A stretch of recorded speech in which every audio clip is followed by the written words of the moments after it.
Welcome to another episode of Purchase to Profits. I'm Seth Ferguson. Make sure you hit the subscribe button so you don't miss our daily interviews with successful real estate investors. Our guest today has 27 years of real estate investing experience, controls around $30 million of property, and he just released a new book. Chris Prefontaine is the Smart Real Estate Coach. Chris, welcome to Purchase to Profits. It's great to have you on the show.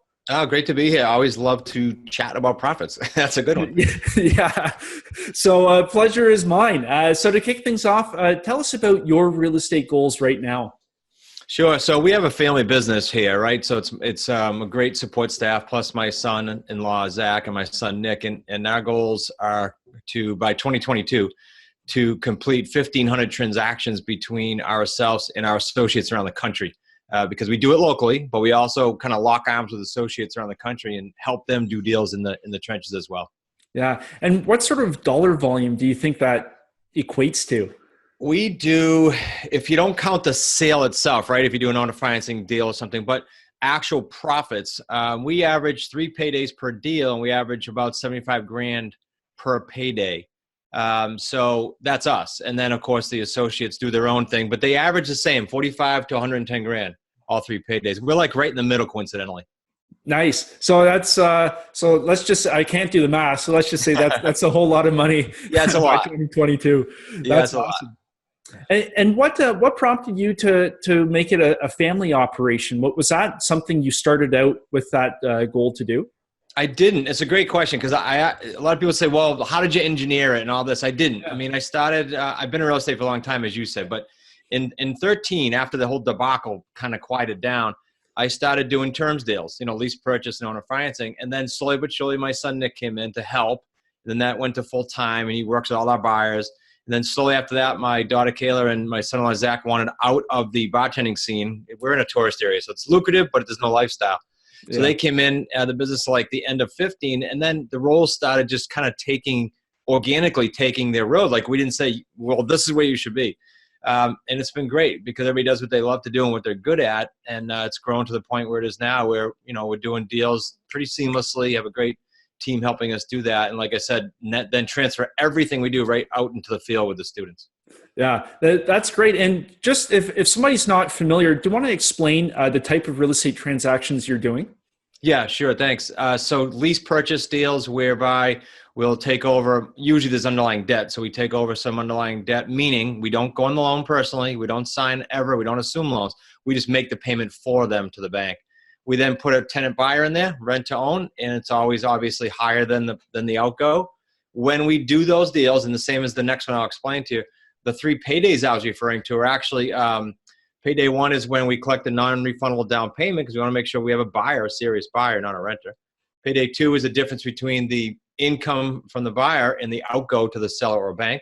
And payday 3 is the end closing, which includes any markup as well as, really key, principal pay down of that loan because that accrues to us. Yeah. So, and I can go back to that if you want at a later time here or for questions. And then the other way we do it is owner financing. As you know, owner financing can mean a whole bunch of things, right, to different people. To us, it means the property's free and clear. There's no mortgage. And we are structuring payments anywhere from 4 to 7, sometimes longer years. But those are principal-only payments, no interest. So that's key. Yeah. So that's what I mean by terms, and that's how we buy. Yeah. It's a beautiful way to do it because you end up controlling the real estate without having very much, skin in the game, right? Yeah, we put our deposit on all our deals is $10. It's written into the deal, $10. Nice.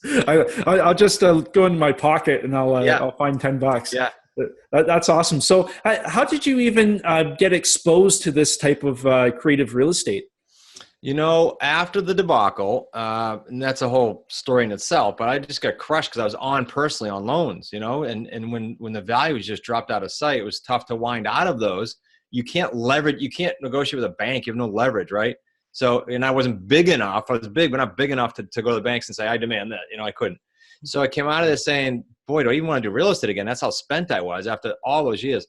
Instead, I said, well, let's just re-engineer it and not go on personally, and let's fix our credit. And so all these things I was doing, my wife said, why don't you help like other people do that? Why don't you help buyers get into homes who have beat up their credit for whatever reason, just like you just went through. And so that just all kind of spawned it. It was all because of that. It was all because of the debacle. Yeah. And did you have to change, going from how you started off 27 years ago in real estate, what changes did you have to make on your mindset and how you thought about real estate to make that switch?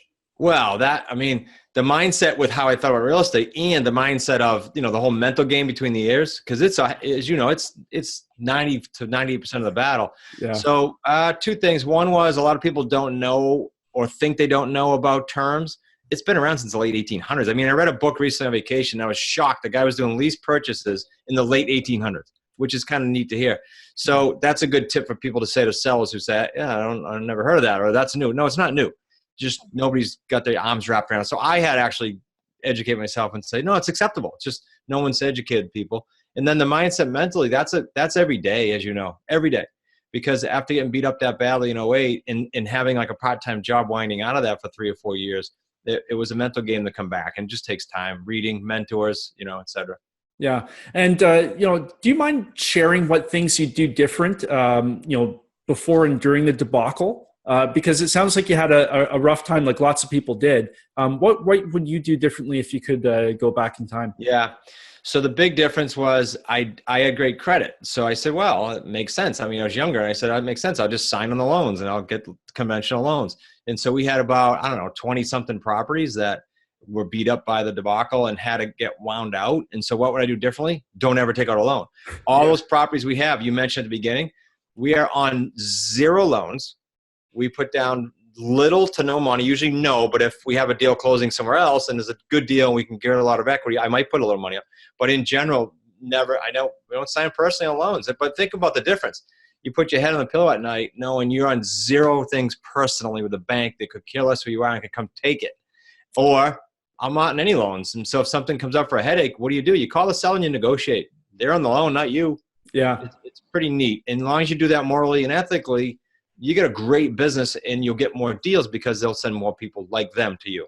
Yeah. And you're able to scale that business too, because you're not capped out at how many mortgages you can be on. Big time. Right? Yeah. I have students call or potential students call and say, I thought that's how you buy real estate. So I bought 3 and I put 20% down on each one and I'm out of money. So, oh my good God. So you don't need to do all that. Yeah. And, as you've grown your portfolio, have you developed any routines or rituals that have made a big impact? Personally, you mean? Yeah, personally or business, either or. Both. So stop me if we're getting too detailed time-wise here. But okay, so from the personal front, it's simple with me. I mean, in the morning, it's going to either be an early morning workout. For me, that's Anytime Fitness, like 3 or 4 in the morning, but that's only twice a week. And then there's another day during the week that I'll use that slot to walk with probably my wife. She broke her foot recently, but usually I can go for a walk. And then after those, it's journaling for maybe 5 or 10 minutes. If I'm not doing the workout and journaling, I'm doing yoga and journaling or meditation and journaling. So it's one of those things all 7 days, or else the day just doesn't start the same. It just doesn't. Like today I didn't work out, but I did meditation for like 10 or 11 minutes and then journaling. And then from the business front, because you said both, we have a really neat thing we tied into with relative to scaling. Because a lot of people, and this is not to downplay getting to $1 million, but a lot of people can get to $1 million in income by like muscling their way in. Yeah. More emails, more calls, more hours, you can get there. It's then taking that and scaling it and having a lifestyle in a business versus a job. And so we tied into a group called Elite, and we travel to them quarterly. So that's our ritual with that. We then have trimester meetings as a team offsite. And then we have weekly meetings and monthly meetings. And all this meeting flow builds to the scalability and the things that we're learning there. But that's huge. I mean, I owe a ton of the success to that because I didn't know how to scale. I've gotten to $1 million plus, but I've never gotten to 3 million. And so we're past that now. And it's interesting to do that in a controlled manner with other companies helping you outside of real estate because they're all going through the same challenges. That was a long answer, but I hope that helped. No, I'm really glad they brought that up because I think a lot of investors, when they start off, that they get used to doing everything on their own. Yeah. And it's hard to remove yourself and build those systems that will actually push you ahead, right? Yeah, see, to that point, to your point, when you start and you do like 1, 2, 3, even I'm going to say a dozen deals in a year, you get a job until such time you put an assistant in right away or you learn how to scale this.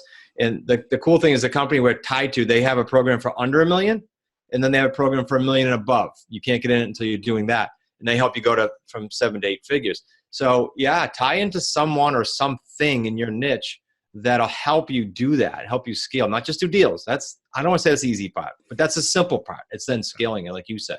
Yeah, and lots of the viewers with this program they'll own 2 to 5 properties, and they're looking to move up to that scale. What tips would you give them with what you've learned on how to scale? If they're in that range, like you said, a few properties, I'm telling you, if I look back in hindsight, I do it quickly, but I would do it even more quickly, and that is hire a personal assistant, because there is nothing you should be doing besides talking to, in most niches, talking to sellers, negotiating, follow up, high-end stuff. Yeah. And by putting an assistant, I mean, I'm not talking about a full-time yet. I'm talking 1 day a week. That's how I started. When one of my mentors said, what are you thinking about? Like doing paperwork and these things. So you do that first and foremost. And then the scalability piece will come into play as you see your potential. And then what do you got to do? You got to go seek out a different coach about how to scale. It's what lead gen, deals, scaling, these are all different coaches or programs are meant to us. Just tie into them. Yeah, no, that's some really good tips. And you've got your book that just got released. What prompted you to write the book? You know what? Our first book was, as you know, like A to Z of what we do in our niche. But what I thought, and it was at the prodding of a lot of different people, is take a lot of the cool episodes from our podcast, because that's a hodgepodge of different niches. I want people to be exposed. I don't say, do our niche. I'm not so naive to think that they got to do ours. So we took that. We took some really cool thought leaders like Dr. Joe Vitale, who weren't in real estate. And then we took myself, my son-in-law Zach, and my son Nick, because they co-authored it. And we have comments within those sections, very bluntly, in our own sections. So it's really a hodgepodge of a lot of different things in the industry. So it's a cool read for someone who's already in that wants to maybe broaden their horizons. And it's a cool read for someone brand new trying to investigate what niche they might like. Yeah, and we'll make sure we have the link so people can get their copy in the show notes. That's awesome. So out of all the deals that you've done so far, is there one that stands out as a keystone deal that made a big impact? I love any, as we said right before the show started, I love any owner financing deals, right? Because remember what I just said to you in the audience, our deals are principal only pay down. So by that nature, if I do any deal for at least 4 years and I do any deal that's 180 grand and above, and that's easy to do in most markets, you got a 6-figure deal there. So we did one, I made some notes after we chatted. We did one that was on the market with a realtor for $219. When I sat with him, I said, what did you expect after you pay the realtor fee and after you get your net? He said, about 183. I said, okay, done. I'll pay 183.9 is what we came up with. We did a $923 monthly principal only payment, and we structured originally a 4-year deal, 48 months. We then turned around and we closed it. We paid for his transfer tax. So we did put a little money in. On these owner financing deals, you can't say, I'll give you no money and you pay your own transfer tax. So we paid the transfer tax. It's small money. And then we turned around and sold it on the rent-to-own market for $239.9 at $1,500 a month. So nice spread there, right? Now, this one was a little bit earlier on in the game when we didn't get as much for our paydays, but we still did okay. We got 15 grand down for payday one. Our spread is like 5 something a month. If you take out insurance, probably around $500 a month. And think about that for a second. This deal, you said made an impact, but I'm talking all deals. You create 5 or 6 of these, you just created a $2,000 or $3,000 monthly income out of thin air. Yeah. So it's pretty cool. And then payday 3, when you take into account the principal pay down for 4 years in our markup, payday 3 is $85,000. So this deal is about $128,000 to $130,000 deal. That would be good in and of itself, but here's what we did. So it started as that. About year 2, I wrote, and we do this a lot, we wrote during Christmas time to some of the owners and said, look, I know we're up in about 2 years. We'd like to make a prepayment, not an option fee or anything like that. We'd like to prepay $6,000 of principal, and for that, we'd like a year extension. They granted it, and they granted it twice. We did that last 2 Decembers. And so we paid down principal and got an extra year, and that means an extra 12 grand almost of principal pay down. I don't know if I'm throwing that out too much, but so that's pretty cool if you look at that deal. So now that 128 to 130 grand deal is probably up to about 154. Think about this, 154 on 183 purchase. So sometimes people, I don't understand, it's because of the principal pay down. Yeah, that's huge. And I think that shows the power of the system, right? So when I'm discussing this creative real estate with some people, they tell me, Seth, where can I find people willing to do this? So what are some tactics that you use to put yourself in front of sellers who are looking for something like this? It's by far the biggest question, because they can't fathom that owners would do what I just explained. Why would they do that? Well, we get these from for sale by owners, from expired listings that didn't sell for whatever reason on the market. Some of those, by the way, are debt free. They just want their price. And so our system is great for them. They can wait for it. Or for rent by owners. So those are the three main ones. And we have a system for mass dialing of the expired. So we get only the cream of the crop. And then we have virtual assistants calling the other ones. So that, again, we get just the cream of the crop. People that say, yeah, have them call me. And so we're only calling those. And then, of course, we teach the students what to say. But then once you're scaling, can you do more outside of that? Because you might max that out in your area. Yeah, you can do niched lists like free and clear, out-of-state owners, over-leveraged houses. See, some people think, well, why would you want that? Because if you get the right term, who cares? Mm-hmm. So those are all sources of leads. And I'll tell you that most people, Seth, don't need more than those first three I told you. They don't. They can add more later, but they don't need more than that. It just bogs it down. And notice I didn't say do 10,000 mailings a month or something crazy like that. We don't do that either. It's all predictability, not I'm going to spray these out, spend $10,000 and hope I get a deal. Yeah. That's too much overhead. Oh, 100%. So how has getting into this niche changed your life so far? Well, it's what I said earlier. I think I alluded to it. It's lifestyle, right? Yeah. Because you get to, if you do it right, you get to literally design your week, design your year, design your lifestyle. Number one. Number two, the way we do it, it's not like, and no offense to the flippers and rehabbers. I have friends and they're on my podcast, but just so I can tell you why we do it. So the 3 paydays are cool because that deal I just described to you paid me day one, pays me monthly, and pays me long-term. Okay, so you put about 12 of those in your first year on the calendar. What do you have? You have a staggered income now, monthly and long-term, that you can literally chart and say, wow, I've got $1.8 million in cash outs coming in year 2, 3, and 4. Well, that's pretty cool. So you could take 6 months off, 4 months off, whatever you want, and then go back at it and then start reloading the hopper again. Mm-hmm. So it's not like it's 10-year deals, but you can do 2 to 10-year deals all day long. Now, how does that differ from a flip or a wholesale? A flip or a wholesale, in my opinion, is a job until you're able to scale it, and that takes time because it's one deal, one check, you're out. What are you going to do to do it again? Go do it again. There's not 3 paydays. Yeah.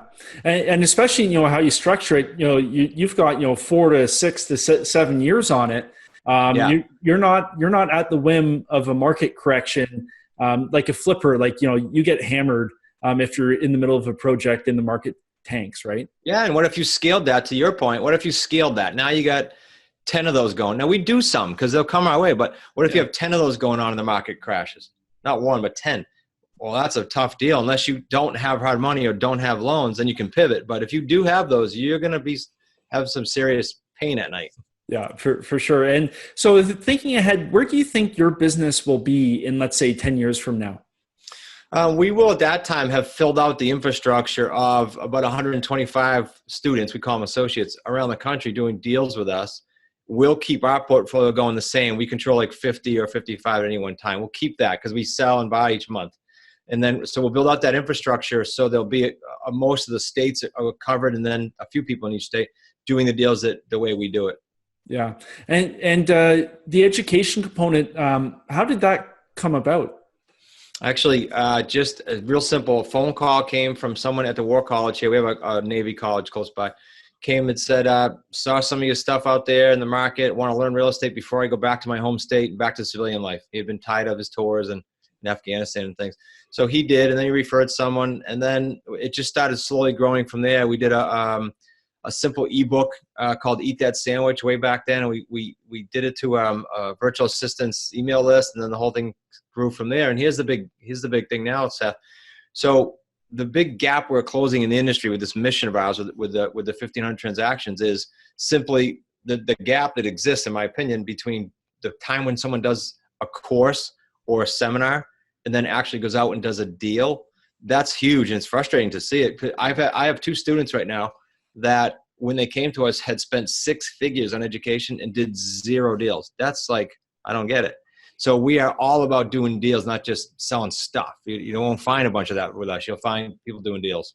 Yeah. And we've both come across people where they'll say, hey, I want to get into real estate. And 2-3 years later, they still haven't done a deal. Yeah. So you're totally right. It's all about taking the action right away. Absolutely. Yeah. Absolutely. And the only thing with that, and I'll add this, is the expectations have to be managed. Just today, I was saying this to my son-in-law, someone had, we get very little returns on our base course, and someone returned it. And so what happened? It's real curious because we put them through all kinds of free things first. Yeah.